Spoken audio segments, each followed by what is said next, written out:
name is Marcus Dewey, Northern Arapaho. Veronica come to me with this project, middle of the early morning, and asked me to be her mentor. So I agreed, and we decided to do moccasin leggings, regalia for a lady. And in the process, I taught her how to smoke hides and lay out the designs. First we picked out colors and graduated from there to designs and completing the project. My name is Veronica Miller, and I'm an enrolled Northern Arapaho.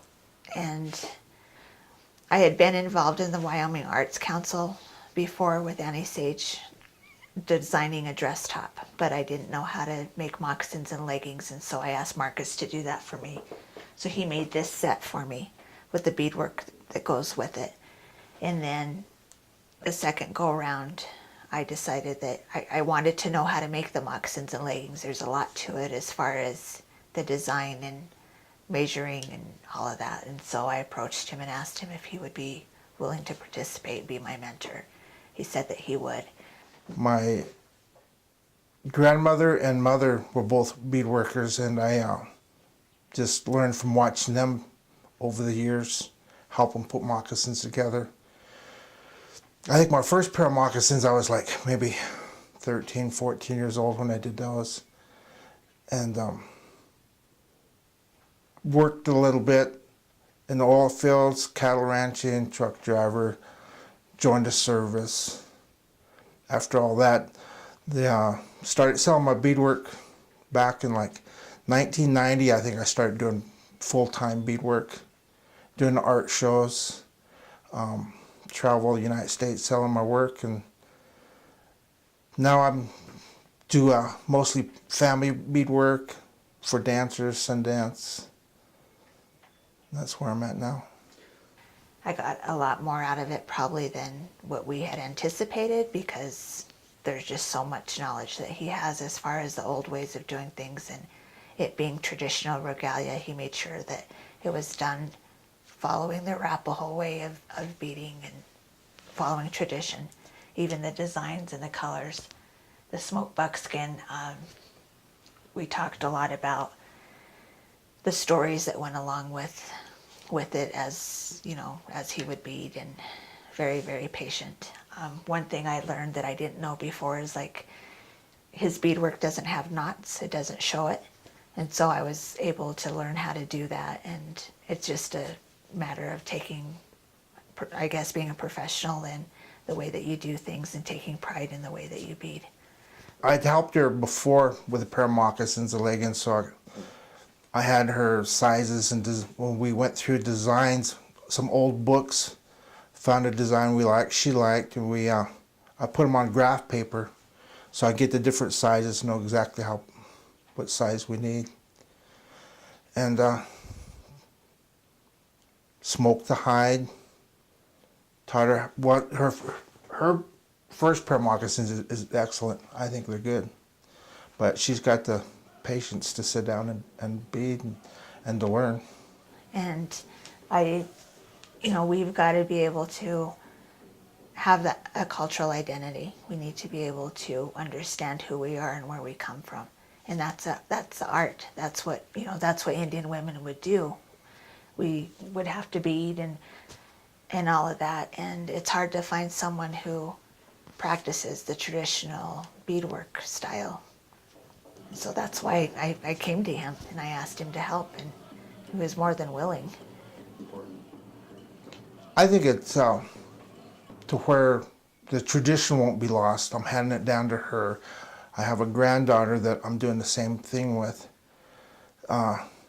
because you can't find a class to go to learn to beadwork, and it's just like when I learned, it was just from experience watching them. So that's how I teach, is just have them come and watch, and if they want to make something, make something. But it's just like everything else. The more you do, the better at it you get. Women's traditional, and so The regalia, everything is different as far as like the leggings, the way that you design a fancy dance leggings compared to the traditional women's regalia is different. Even the style, the way that it's developed and goes together, the designs up the side. It's all, there's a difference, and I didn't know that before until I started working with him and he started explaining to me. And then even it's custom made for the individual, how you measure them, and you see some people who do moccasins and they kind of look like skis because they're not measured right, and I didn't know that. And after he showed me, well, this is how you do it and customize it. When you put it on, it's made for your feet. And then we also, within the program, the process, everything was done traditional, so it has the rawhide soles on it compared to like the leather.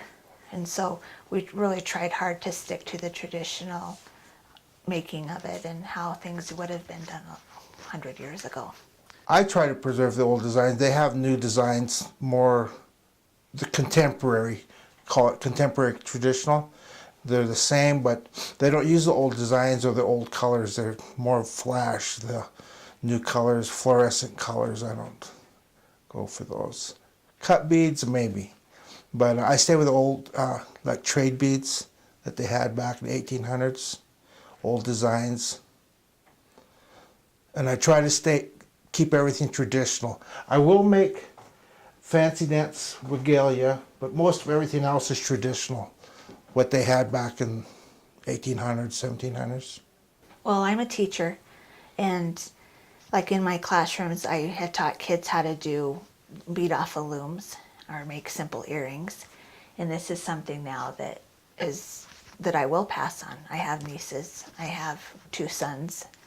I recently have a grandson who's a month old, so I'll be making some moccasins for him. And then, you know, my family, they dance, and so continue to help out with that, and if someone needs help, to also be available.